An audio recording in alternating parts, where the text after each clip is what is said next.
Hello class 10th। आज हम class 10th के बायोलॉजी के कुछ क्वेश्चंस लेके आए हैं। इसमें आपको एक हेल्प रहेगी। आपको क्वेश्चन के साथ साथ आंसर भी आपके सामने रहेंगे जो आपको राइट डाउन करने हैं और एग्जाम टाइमिंग पे बायोलॉजी के ये कुछ इंपॉर्टेंट क्वेश्चंस आपको जरूर पढ़ के जाने हैं। ये प्रीवियस ईयर में काफी बार आ चुके हैं।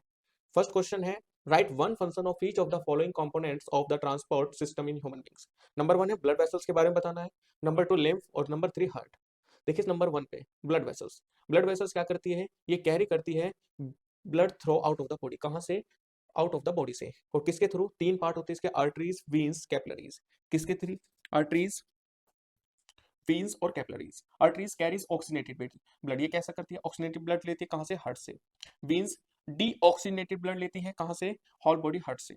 एक्सचेंज करती है। और कैपिलरी क्या होती है? एक्सचेंज करती है मटेरियल्स को बिटवीन कहां पे? ब्लड में और सराउंडिंग सेल्स में। लिम्फ के बारे में बात करें, लिम्फ होता है it is a clear blood fluid that travels through the tissues to dense them and keep them firm. Heart it pumps blood throughout the body which gives blood circulation. ये क्या करता है? Blood pump करता है body से और कहां से? सर्कुलेट करता है हमारे ब्लड को। क्या करता है? सर्कुलेट करता है। पहले ब्लड में कहां पे जाएगा? हार्ट में, फिर हार्ट से बॉडी में। Next question, question number 2, mention any two components of blood. ये 5 नंबर का क्वेश्चन है, ठीक है, 5 मार्क्स का। Mention any two components of blood. Number B, trace the movement of oxygenated blood in the body. Number 3, write the function of the wall present in between artery and ventricles. और number D, write one structural difference between the composition of arteries and veins. तो number 1 की बात करें तो हमें mention करने दो parts किसके? कंपोनेंट्स ऑफ ब्लड के। सबसे पहला है प्लाज्मा, जो रेड ब्लड सेल होता है, और सेकंड है व्हाइट ब्लड सेल और फिर प्लेटलेट्स। सेकंड, ट्रेस बताना है ऑक्सीनेटेड ब्लड का। तो ये कहां से जाता है? लंग से लेफ्ट में ऑट्रियम में, और लेफ्ट ऑट्रियम से लेफ्ट वेंट्रिकल, और फिर अरोटा, फिर होल बॉडी में चला जाता है। ये किसके थे? ऑक्सीनेटेड ब्लड का ट्रेस था। नंबर 3, फंक्शन बतानी है to prevent the back flow of blood. D, write one structural difference. Structural difference की बात करें, जो आर्टरी होती है थिक इलास्टिक वॉल होती है, और जो वीन होती है वो इस थिन वॉल होती है। ठीक है, वीन कैसी होती है? थिन, और आर्टरी कैसी होती है? थिक। और walls are present in the veins but not in arteries. जो वॉल होते हैं कहीं से भी कनेक्ट प्रेजेंट होते हैं वेन्स में, ना कि किसमें? आर्टरीज में। Next question, define the term excretion. Excretion क्या होता है? तो आप देख सकते हैं process of remove of waste materials from the body. एक प्रोसेस होता है जो वेस्ट मटेरियल्स कहां से निकलता है? बॉडी से।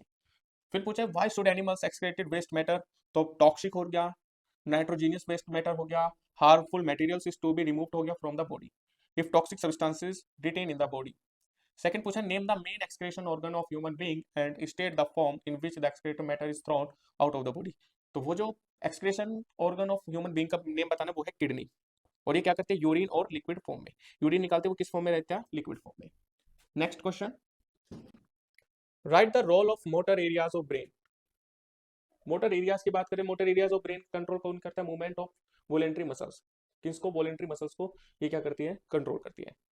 क्वेश्चन नंबर 5 है, give the scientific name of the following regions of the human brain. Number 1, region for sight. तो रीजन फोर साइट जो है वो है सेरेब्रम का। कहां किसका पार्ट होता है? फोर ब्रेन का। Second, region which control salivation, वो है मेडुला, और ये किसका पार्ट होता है? हेड ब्रेन का। आपको कमेंट में बताना है हाउ मेनी जो ब्रेन होते हैं उसके कितने टाइप होते हैं, how many type of brain. ठीक है, टाइप्स ऑफ ब्रेन आपको बताना है और वे कौन कौन से होते हैं। Next question, answer the following. Number 1, name the endocrine glands associated with brain. Pituitary. Second, which gland secrete digestive enzyme as well as hormones, वो है पेनक्रियाज। और सी है, name the endocrine gland is present in with kidneys, adrenal. और which endocrine gland is present in males but not females, वो है testis. तो endocrine gland बतानी है आपको जो मेल्स में प्रेजेंट होते हैं और जो फीमेल में नहीं होते, वो है testis. Next question, what happens when number 1 accidentally planaria gets cut into many pieces। तो आप कहेंगे each pieces degenerated into new planaria। क्या बना देता है वो? new planaria। सेकंड है, brophyllum leaf falls on the wet soil but at its not develop into new plants। और सी है, on maturation of sporangia of rhizophosphates। तो आप कहेंगे it release spores with germinate into new mycelium। और किस में करती है? मोइस्ट में। Next question, distinguish between pollination and fertilisation. हमें बताना है किसमें? पॉलिनेशन में और फर्टिलाइजेशन में। मेंशन करने हैं the site and the product of fertilisation in a flower. तो हम बात करते हैं पॉलिनेशन की। Transfer of pollen grain from stamen और अनदर स्टिग्मा। तो ट्रांसफर होते जाते हैं किसमें, पोलन ग्रेन में, कौन कहाँ से, स्टेमन से और स्टिग्मा से। फर्टिलाइजेशन क्या होता है, fusion of males and female gamete. तो फ्यूजन होता है किसमें, मेल्स में, और फीमेल में क्या होता है, गैमेट्स। साइट की बात करें, साइट ऑफ फर्टिलाइजेशन की, ओवरी या ओवल, और प्रोडक्ट बनाते हैं क्या, zygote. Next question, name the reproductive parts of an angiosperm. Where are these parts located? Explain in brief the structure of its female reproductive parts. तो मैं name बताना है, सबसे पहला है स्टेमन एंड कार्पल। लोकेटेड रहता है inner whorl of the flower में, और carpel is made of the three parts. कितने पार्ट्स का होता है, थ्री पार्ट्स का। The bottom of slow part is ovary, और मिडल पार्ट जो रहता है उसको बोलते हैं एलोंगेटेड पार्ट, और the terminate sticky part is stigma.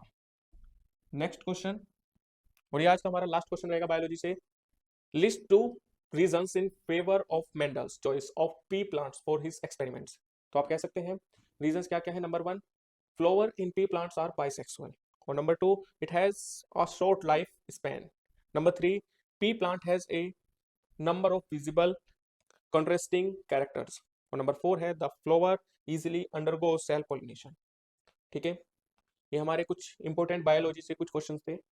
ठीक है बच्चों, मिलते हैं नेक्स्ट वीडियो में। Thank you so much.